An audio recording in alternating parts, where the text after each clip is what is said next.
सुप्रभात विद्यार्थियों, मैं सुषमा कुमारी पांडे आज पुनः आपके समक्ष ऑनलाइन वीडियो के माध्यम से कक्षा 7वीं के पूरक पाठ्य पुस्तक बाल महाभारत कथा से पाठ 35, 36 एवं 37 को लेकर उपस्थित हूँ।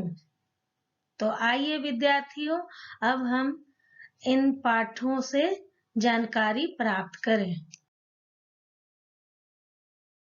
बच्चों, सर्वप्रथम हम पाठ 35 के भूरिश्रवा के बारे में जानते हैं। भूरिश्रवा स्वयं कुरुवंशी थे। वे भीष्म के चाचा बाल्हिक के पोते थे।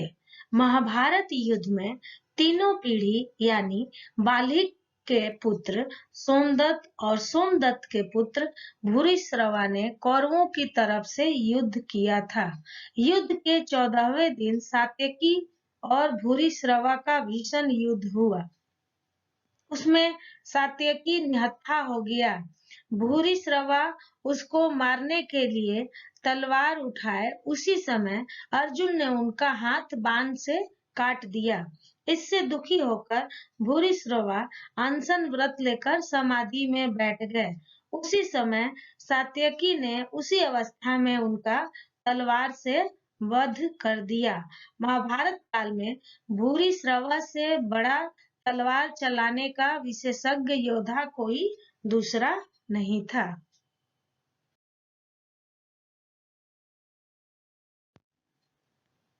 हिंदू धर्म के महाकाव्य महाभारत में जयद्रथ सिंधु प्रदेश के राजा थे। इनका विवाह कौरवों की एकमात्र बहन दुःशाला से हुआ था। जयद्रथ सिंधु नरेश बृहदक्षत्र के पुत्र थे। बृहदक्षत्र के यहाँ जयद्रथ का जन्म काफी समय बाद हुआ था और उन्हें साथ ही यह वरदान प्राप्त हुआ कि जयद्रथ का वध कोई सामान्य व्यक्ति नहीं कर पाएगा। उसने साथ ही यह वरदान भी प्राप्त किया कि जो भी जयद्रथ को मारकर जयद्रथ का सिर जमीन पर गिराएगा, उसके सिर के हजारों टुकड़े हो जाएंगे। तभी श्री कृष्ण ने अर्जुन को चेतावनी दी कि जयद्रथ के सिर को जमीन पर न गिरने देना। जयद्रथ का कटा सिर उसके पिता की गोद में जा गिरा और उनकी गोद से जमीन पर गिरते ही उसी क्षण उनके सिर के 100 टुकड़े हो गए। जयद्रथ का वध अर्जुन ने किया था। विद्यार्थियों, इन चित्रों के माध्यम से समझाने का प्रयत्न किया जा रहा है कि किस तरह अर्जुन ने शपथ ली थी कि सूर्यास्त से पहले जयद्रथ का वध कर दूंगा, और उसने किया। और दूसरे चित्र में दिखाया जा रहा है कि जयद्रथ की मृत्यु के साथ फट गया था उसके पिता का सिर।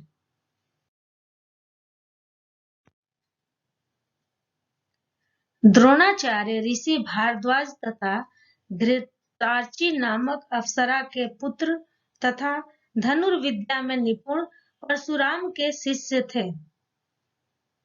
कुरु प्रदेश में पांडु के 5 पुत्र तथा धृतराष्ट्र के 100 पुत्रों के वे गुरु थे। महाभारत युद्ध के समय वह कौरव पक्ष के सेनापति थे। अर्जुन द्रोणाचार्य के प्रिय शिष्य थे। वे अर्जुन को विश्व का सर्वश्रेष्ठ धनुर्धर बनाना चाहते थे। युद्ध के 15वें दिन द्रोण द्वारा युद्ध में हो रही पांडव सेना की हानि को देख श्री कृष्ण ने युधिष्ठिर को द्रोण को हराने के लिए भेद का सहारा लेने को कहा और युद्ध में ये बात फैलाने के लिए कहा कि अश्वत्थामा युद्ध में मारा गया। तब इसको अपने धर्म के विरुद्ध देखकर युधिष्ठिर इस कपट को नकारने की कोशिश करने लगे। तभी एक योजना के तहत भीम ने अवंती राज के एक अश्वत्थामा नामक हाथी का वध किया और युद्ध क्षेत्र में ये बात फैलाने लगा कि अश्वत्थामा मारा गया। जब इस बात का द्रोण को इसका पता चला तो वो युधिष्ठिर के पास गया और पूछा कि सच में अश्वत्थामा की मृत्यु हो गई है। तब युधिष्ठिर ने अश्वत्थामा नामक मरे हुए हाथी को ध्यान में रखकर हाँ कह दिया। इसको सुनकर द्रोण को सदमा लगा और वो अपने अस्त्र शस्त्र त्याग कर अपने इकलौते पुत्र की मृत्यु का शोक मनाने हेतु धरती पर बैठ गए।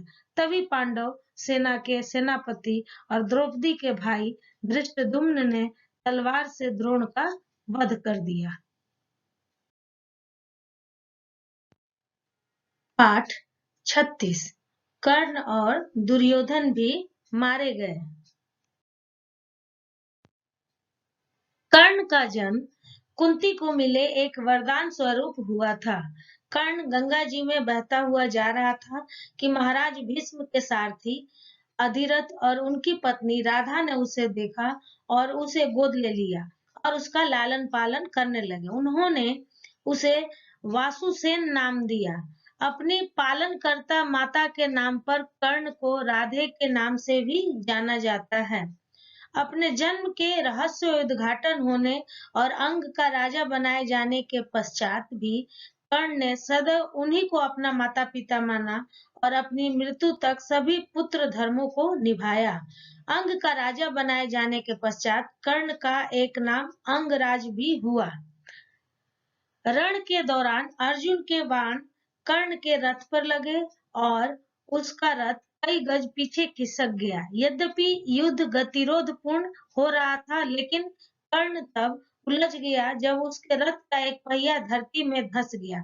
धरती माता के श्राप के कारण वह अपने को दैवीय अस्त्रों के प्रयोग में भी असमर्थ पाता है, जैसा कि उसके गुरु परशुराम का श्राप था।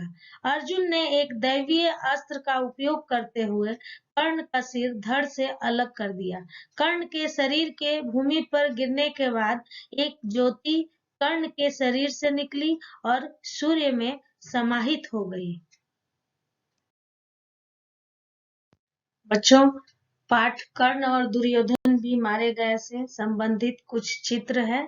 पहला चित्र में देखिए देवराज इंद्र कर्ण को अपना शक्ति अस्त्र देते हुए। दूसरा है कर्ण संहार। तीसरा चित्र में है अर्जुन द्वारा कर्ण का वध। चौथे चित्र में धरती में धंसे अपने रथ के पहिए को निकालता कर्ण।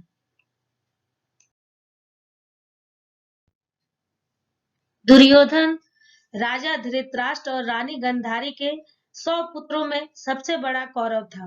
राजा का पहला पुत्र होने के नाते वह कुरुवंश और उसकी राजधानी हस्तिनापुर का राजकुमार था, परंतु दुर्योधन अपने चचेरे भाई और कुरुवंश के सबसे बड़े पुत्र युधिष्ठिर से छोटा था। कर्ण दुर्योधन का सबसे करीबी मित्र था। भीम के हाथों हारने के बाद दुर्योधन को आधा मरा हुआ छोड़कर श्री कृष्ण समेत समस्त पांडव अपने शिविरों की ओर चले जाते हैं। रात के दौरान जब दुर्योधन तड़प रहा होता है, तब कौरव सेना के बचे हुए योद्धाओं में 3 योद्धा कृपाचार्य, अश्वत्थामा और कृतवर्मा वहां आते हैं। तब दुर्योधन उनको अपनी हालत का कारण बताता है, जिसको देख अश्वत्थामा क्रोधित हो गया और दुर्योधन से पांडवों को मारने की प्रतिज्ञा कर पांडवों के शिविर की ओर चला गया। उसके जाने के बाद रात के समय दुर्योधन का तड़प तड़प कर अंत हो गया। पाठ 37 अश्वत्थामा। द्रोणाचार्य के पुत्र अश्वत्थामा को भगवान श्री कृष्ण ने शाप दिया था सृष्टि के अंत तक घायल अवस्था में भटकने का, इस कारण वो अमर है।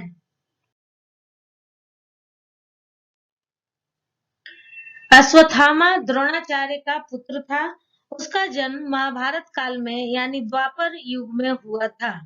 द्रोणाचार्य को संतान प्राप्ति नहीं हो रही थी, तो वे भटकते भटकते हिमाचल की वादियों में पहुंच गए। वहां पर उन्होंने तपेश्वर महादेव नामक स्वयंभू शिवलिंग की पूजा अर्चना कर एक पुत्र की प्राप्ति की।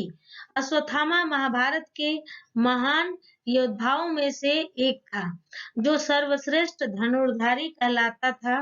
लेकिन अश्वत्थामा ने ये गलती की कि उन्होंने कौरवों का साथ दिया, क्योंकि उनके पिता द्रोणाचार्य ने भी कौरवों का साथ दिया था।